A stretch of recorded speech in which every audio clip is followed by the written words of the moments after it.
other stakeholders. Isinagawa ngayong araw sa isang hotel sa lungsod ng Legazpi ng Department of Education Bicol ang Interagency Task Force Commitment Signing para sa Oplan Balik Eskwela ngayong taon. Kabilang sa mga lumagda si Police Colonel Rolly Albania ng PNP Bicol, Jamie Roperez ng LTO Bicol, Joel De Feo ng LTFRB Bicol, Gremil Naz ng OCD Bicol, Dr. Gladys Escote ng DOH Bicol CHD, Norman Laurio ng DSWD Bicol at Engineer Wilfredo Buxit ng Albay Electric Cooperative. Ayon kay DepEd Bicol Director Gilbert Sadsad, sa pamamagitan ng kolaborasyong ito, mas matitiyak ang kaligtasan ng mga magbabalik eskwela sa Lunes, June 16, 2025. Nagkaroon na rin kami ng Brigada Eskwela para maihanda ang ating mga paaralan, sa mga gamit sa paaralan para malinis, maayos at ready na sa pasukan.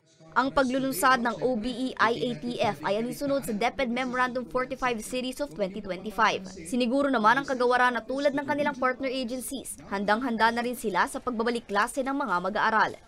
Lahat ng aking mga kasama na tumutulong at kapartner ng DepEd para sa Oplan Balik Eskwela, hindi ko na sila iisa-isahin. Tayo ngayon ay nagkakatipon-tipon upang simulan natin na pag-usapan ang pagbabalik ng school year 2025-2026 ngayong June 16 na kung saan ating inihahanda ang mga paaralan, pati na ang kalsada, pati na ang classroom at ang komunidad na tayo ay magkaroon ng maayos na pagsisimula para sa pagbubukas ng klase. Samantala, 1.7 milyong estudyante sa Bicol ang inaasahang magbabalik sa klase sa Lunes. Para sa mga balitang tatak Bicol, Angeline Dagta.